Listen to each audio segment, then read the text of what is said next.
All right. Well, welcome to Coffee and Cargo. Glad to have you guys here. Hope everyone's having a good week so far. A couple of things before we get into it, just because I see people are still coming in. For those of you that missed last month's webinar, I just wanted to touch on this. We did have a great guest speaker that came in, had some good insight on our industry, a little different than what we typically do. His name was Mike Babbitt. He is the Vice President of Global Trade and Supply Chain Product Structuring Sales at Bank of America. So we had a great conversation with him last month, kind of touching on the financial processes, different types of payment arrangements, and kind of the risk depending on whether you're the importer or the exporter.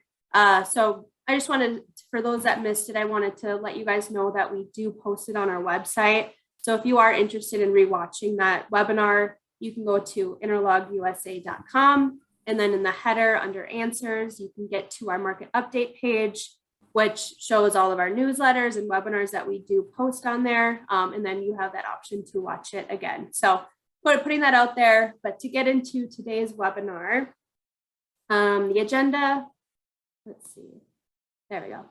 So we're going to kind of touch on some import conditions, what's currently happening.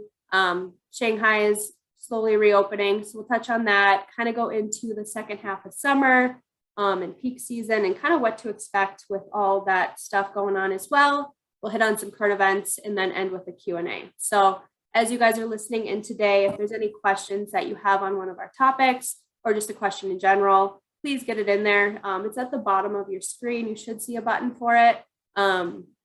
We do save some time at the end to go through as many as we can. And again, if we don't have time for all of them, we'll reach out to you individually as well. So before we begin, I'll do some introductions for those new viewers that are joining today. My name's Rachel. I work with the marketing team here. We have Justin Engelmeyer, who is our vice president, and then Benjamin Schwingle, who is our international operations director. The two of them have discussions about each topic and offer some insights into that as well. And then we have Emily Smith, who is our project manager. She helps create all this, manages the Q&A. So she'll be asking Ben and Justin some questions later on. So without further ado, Ben and Justin, I'll let you take it from here. Perfect. To start off, Rachel, I did want to discuss for one moment here that next week we're also going to have, or not next week, next month, we're also going to have a guest speaker, Andy Danis, who's an attorney that we work with, and he's based out of DC, and he knows all the laws within the transportation industry. And he'll be coming on here to discuss kind of the liabilities and contracts and stuff that our customers and viewers go through. So I think that'll be another interesting one that kind of goes outside the scope of just what we do here at Interlog USA. So I wanted to mention that real quick. But aside from that, we're starting with Shanghai slowly reopening. And it's kind of good that it's happening slowly. There's not, all the factories aren't wide open and running to full capacity. And so they've slowly started opening, and it's allowed the congestion to be minimal over there in Shanghai, actually a little bit less. There's reports of it being less congested than it was this past April. So while there's increased volumes coming out of there, and while we can see that start to trickle into the US side of things, it's come on slowly. So it hasn't been a mad rush for us. But with that being said, I know that it's affecting Europe a little bit too here. Ben, do you want to touch on that for us? Sure. It's all good news out of Shanghai. That slow reopening, matching up with the number of vessels they have available. But there's still higher prices than we had a few years ago, and that's likely to continue to Europe and the United States as consumerism remains high. I also want to touch on the part of the Shanghai exports that we don't see immediately. So while there's an increase happening as they reopen, a lot of those small components that are used in manufacturing in other Asian countries like Vietnam, Indonesia, Malaysia, and others, they're now able to receive the hinges, springs, and whatever is used to make the final products that are then imported to Europe, the United States. So we're seeing increased space out of Shanghai now, and we'll see another bump as the finished products are manufactured. All good news for the importers of those kind of commodities. Saw those supply chain crunches the last 9 months or more. So Ben, then that leads right into the congestion that's going on in Northern Europe. I mean, there's reports, and I know we've seen some of it ourselves. Some of these transit times are outrageous, over 3 months. And how is that coming about? And we're hearing lots that it's due to more the inland stuff than it is actually the ocean. So they're not actually able to load it onto the vessels correctly. They're not able to get them in the ports and load it. Am I understanding that correctly? That it's all, a lot of it is the trucking and the inland portions within Europe. And what's going on with that? Well, it depends on where you're measuring it from. There's obviously certain ports of loading in the subcontinent, like eastern coast of India and Bangladesh, that have extremely long transit times or waiting periods for bookings. And then there's a transshipment in Sri Lanka that where it could reach over 100 days from the time you place the booking to when it arrives. The Silk Route rail network between China and Eastern Europe is fully operational and very busy too. So all paths are filled towards Europe, and just depends where you're measuring it from. But there's an improvement from the Asian East Coast to Europe. I think that the extremes are seen from the subcontinent, like India and Bangladesh. Okay, so what about your normal country? What about countries, Italy and Germany, and Spain? Well, no, I should have. Yeah, I totally ignored the point about the trucker costs increasing, the fuel increases in Europe hitting them just like us here, and there certainly is a crunch at the ports for deliveries inland. Sure. Not- So, what are the vessels doing? Because I'm reading reports of vessels skipping certain things and only showing up, not weekly. It might be bi-weekly, or if it was bi-weekly, now it's, once a week or something like that. Well, that's an effect of all the blank sailings that were scheduled in this last 2 months as Shanghai was shut down. Sure. But as far as what we're seeing with our customers out of those countries that I just mentioned, the core ones that we import from over there in Europe, are they, what are transit times looking like with that and capacity and all that? I know we're able to get capacity. I know we have plenty of customers moving on those things, but what type of delays are they typically seeing out of, say, Italy? Oh, sorry, I misunderstood. I thought you were talking the Asia to Europe, the cross-strait business first, but the European imports to the United States is similar along the same lines we've been experiencing the last few months, where you have to place a booking 3 to 5 weeks in advance, and sometimes play with a couple different carriers to make sure there is a container available. But that's a normal trend. Sure. So that's really just business as usual, well, as it has been currently, unfortunately. Right, but we should probably warn the listeners and tell our clients the summer holiday season's coming in Europe, especially Italy. They seem to take most of July off. The bank holiday season for Germany was 3 weeks in a row. It's coming to an end. But there's definitely a slowdown in production at the warehouses and factories in Europe about this point through August. Okay.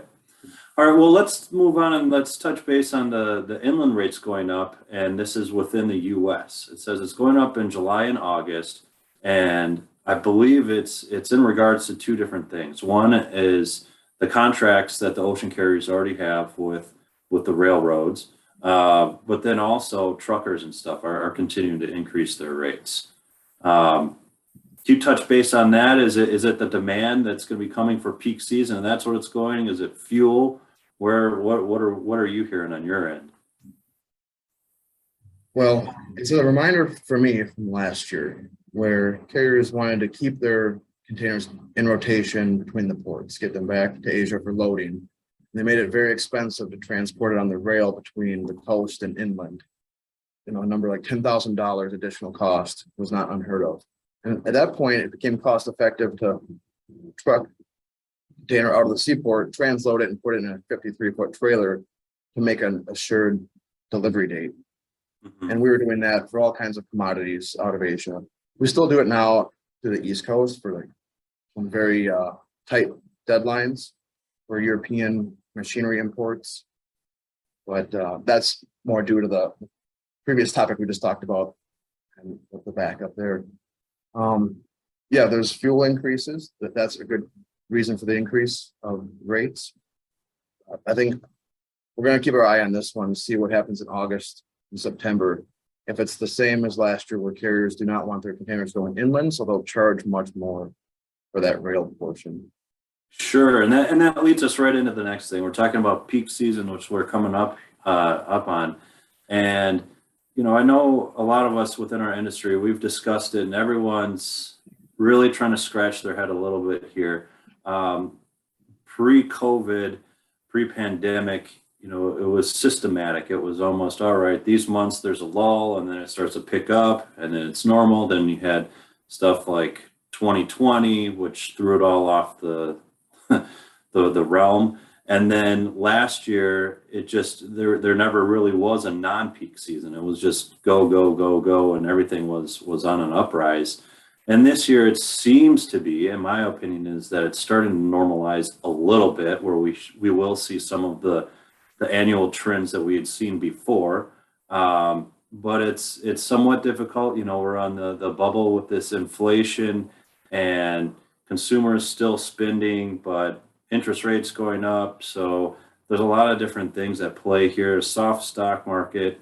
And I know you've spoken with several of our large retailers and stuff and have comments on that. So I'll let you touch on that, but also give me your ideas on what peak season is and what's normalizing, what isn't, and what you're hearing. Yeah, well, just I think we'd agree that seasonality, the freight industry is now. This is when the rise starts to happen, July through the rest of the summer. But would you agree that it's kind of commodity specific, where a lot of products have been stockpiled in inventory and retailers are trying to decide if that product's going to sell and what they should or shouldn't be ordering for quarters 3 and quarters 4? School supplies we need, that's going to have to come in. But the pre-holiday rush, I think a lot of retailers are trying to feel out what the consumers are going to be buying. Right.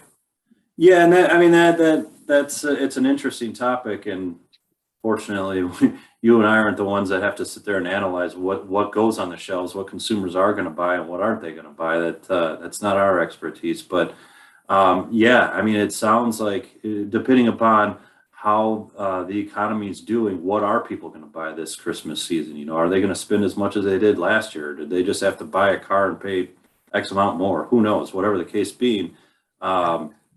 You know, they have to figure out what they're going to stock the shelves with. And we see certain customers of ours that have been going and going and going and haven't slowed down really at all. And others seem a little bit more hesitant. So it's interesting, and we'll keep watching it. Based on what I've been reading, and that's just articles I've gotten into, I feel pretty confident in the American consumer. I think that their sentiment, how they're feeling about inflation and interest rates, isn't exactly reflected in their behavior. We've had a lot of manufacturers and retailers that have finally had enough raw product made into their retail items to be sold now. So there's going to be a continual push on the consumers, and the consumers are continually going to buy right through quarters 3 and 4. Sure. Yeah, I'm not sure, but I'm feeling confident that consumerism will be there, and the second half of summer is where we're going to really feel an uptick in the freight, even the rates. Well, that's if you look at the bottom notation here that Emily had found and stuff, the National Retail Federation projects U.S. volume imports in June are expected to be 7.5% higher than they were a year ago. Yeah. And I mean, so yeah, there's a lot of proof there. There's a lot of projections stating that things are not slowing down, and the American consumers are continuing to spend and buy, even though there are certain markets softening. So, you know, we've continued to add on more and more capacity and move more containers than we have. So it's interesting to watch. But I know a lot of people are skeptical. A lot of people are saying that they have, you know, warehouses full of their product already. but we're still seeing more stuff coming in than we have in the past. Yep, I agree with that. So it might have to be commodity specific.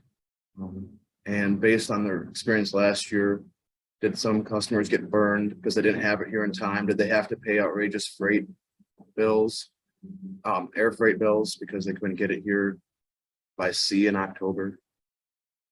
Something to look at now, compare your holding costs, your warehousing costs through the summer if you want to avoid that. Oh, I agree. Rachel, you have comments for the next slide?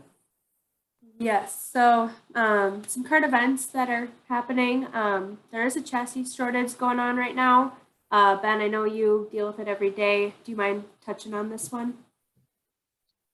Yeah, some good points right there. Kind of spells it out, but chassis shortage is not new news, but Norfolk Southern's announcement that they're going to reduce the amount of inland containers from those seaports listed to some pretty prime markets in the Midwest kind of ties into what we were talking about before. Increased rates from the ocean carrier. They don't want the containers going inland. Now Norfolk Southern says they're limiting the number of containers going inland. It could just make it really expensive to get cargo inland again. Maybe not as much as last year, but 50% increase from where we are now would not be out of the question. And a lot more transloads again, right? Yeah, a lot more transloads. You have floor loaded cargo taking 500 boxes out of an ocean container and stuffing it by hand one at a time into a trailer. That was so. really, I think what you say, Ben, this is something that's very important for the people listening right now to speak with their forwarders, to talk to them and be prepared when this is going to take place, when it's going to affect them, and what those transit times are going to look like going forward, and what the cost would be to make that decision if they want to go ahead and start transloading right now, or when they want to do that, as opposed to rolling the dice and having it going inland. really true. And that's where the Incoterm comes in. Stop me if I'm getting off track here, but when the freight is controlled by the importer on FOB terms, they can make that decision usually up to 4 or 5 days before it arrives at the port of discharge. Do I want this container to terminate in Los Angeles or Seattle? Or do I want it to keep going on the rail inland to Chicago, for example? Right. Well, they're controlling the freight. They can make that decision, terminate it, and truck it in from the port. If their shipper's in control, it's unlikely to happen. We can talk more about that in detail with individuals, but something to keep in mind, maybe just sketch out a plan for FOB terms and what it would look like if you wanted to truck it in inland later this summer. Right. Awesome. Thank you. And then some other quick current events as well. The West Coast labor talks. There is an update that came out yesterday, just stating that these talks will go beyond the July 1st date, which is when the contract does expire, but they are saying that cargo operations will be expected to continue in similar fashion. As we hear more updates, we will put them in our newsletter or maybe on the next webinar as well. So another one is there's an additional $368 million going to federal grants to improve our rail infrastructure. There's delays at Ontario rail ramps, kind of with the surge of Vancouver volumes going on. And then early last week, South Korea had some strikes going on.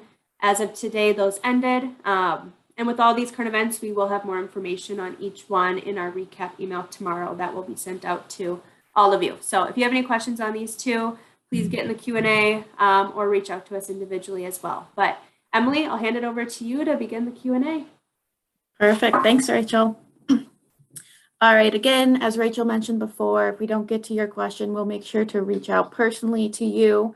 But to start things off, to kind of go back to peak season, Ben and Justin, are we expecting to see any record high rates again this year during peak season compared to last year?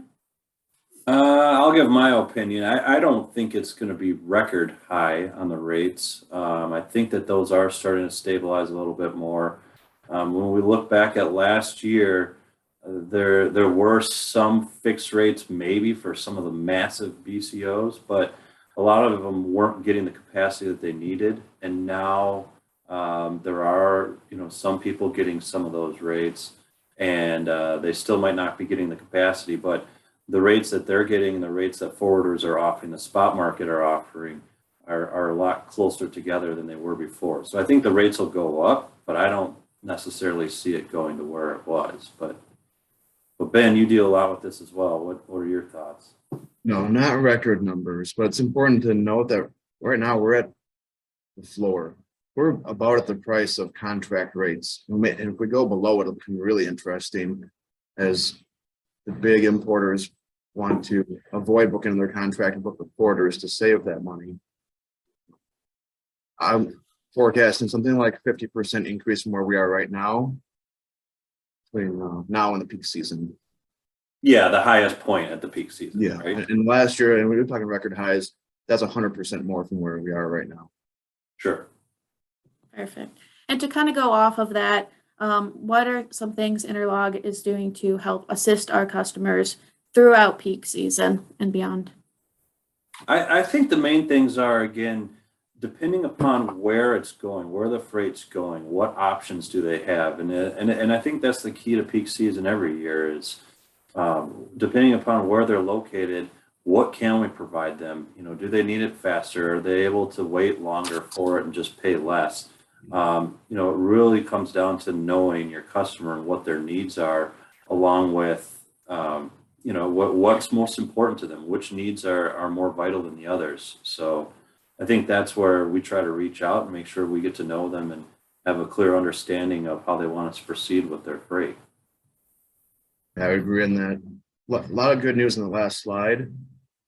The conversations this year will be more about the intermodal congestion, the trucks and the rail, and how we can help customers get it in to their final destination more quickly and on schedule, and less about how we can get the bookings, because compared to last year, they're more abundant. Yeah, last year it was purely getting space. At this time and coming in over the next couple of months, it was all who can get space. If you can get a booking period, take it and go. And that doesn't seem to be the case anymore. We're able to make the bookings. Even for our larger customers, we don't have issues finding that space at the moment. But I think it's going to be the options more this year as well.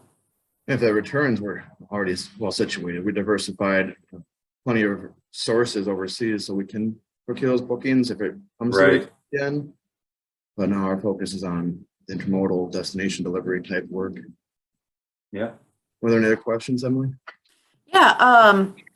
Will the chassis shortage in the Norfolk Southern limitation impact containers going from New York to Canada? Do you guys anticipate that at all, or your opinions on that? According to the announcement, no. And I think that listeners probably talking about New York to Toronto. So I'd be curious to know where their origin is. If it's like a South American destination, South American origin, that may be their best route. But if it's somewhere like Northern Europe, they may seriously want to consider carrier like Hapag-Lloyd or OOCL that brings it in through Montreal. It's been a better experience for us to take that route. Perfect. All right. We'll end with this. Will Trans-Pacific rates keep fluctuating throughout the second half of 2022 or maintain? Definitely think they're going up. I mean, we just discussed that, but the peak season and the amount of volume that we're still moving right now, I imagine that they're going up. But I don't think it'll be, again, I don't think Ben or I believe that it'll be quite to the extent that it was last year, unless all of a sudden there's a huge fight for space again. I don't foresee that. I agree. A lot of global factors on the horizon that could impact that, but I think they're into Q1 of next year, based on what I've been seeing in some reports. Perfect. Sweet. Well, that will wrap up the Q&A. If we did not get to your question, we'll make sure to reach out. But Rachel, I'll let you take it back over. Awesome. Thanks, Emily. Few things. Next Coffee and Cargo is going to be July 20th, 10 a.m. Central Time. Like Justin said earlier, we do have another guest speaker, Andy Danis. We'll put more information out on our newsletter next week. If you want to save your spot, please let us know. We do offer a monthly webinar mailing list. So instead of having to sign up each month, we can get you on that list and we'll automatically send you an invite each month. You can email myself at rachel@interlogusa.com.